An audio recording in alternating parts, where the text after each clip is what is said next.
Step 1 is using your tip cut shears to cut off your used bead. Cut at the top and bottom of the bead.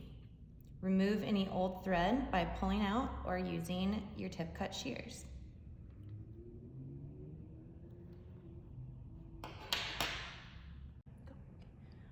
With a piece of thread about 10 inches long, tie one knot on the end of your string and thread your needle on. Where the previous bead was sewn on, insert the needle in the back part of the bottom weft through to the front. Repeat this 3 times to create your anchor.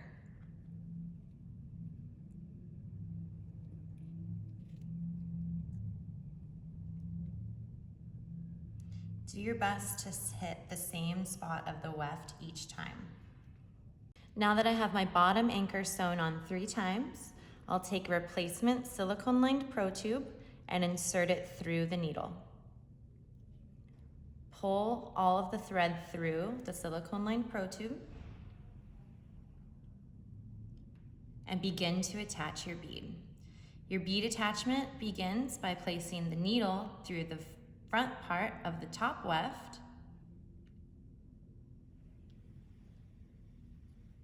through to the back.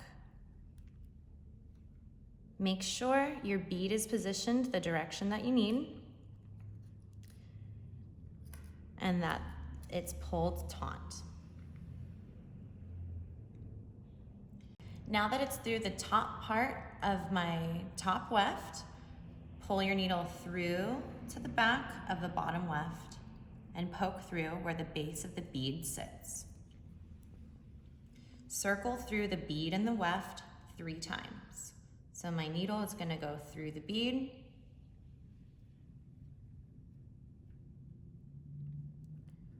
through the weft,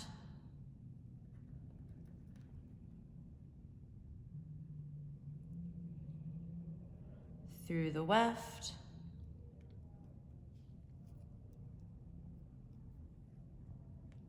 through the bead, making sure to pull your string tightly as you go.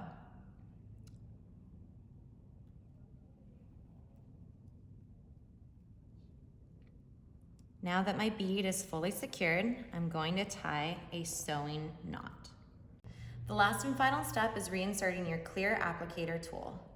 Use the hooked end of our pro pulling needle and insert through the top of the bead.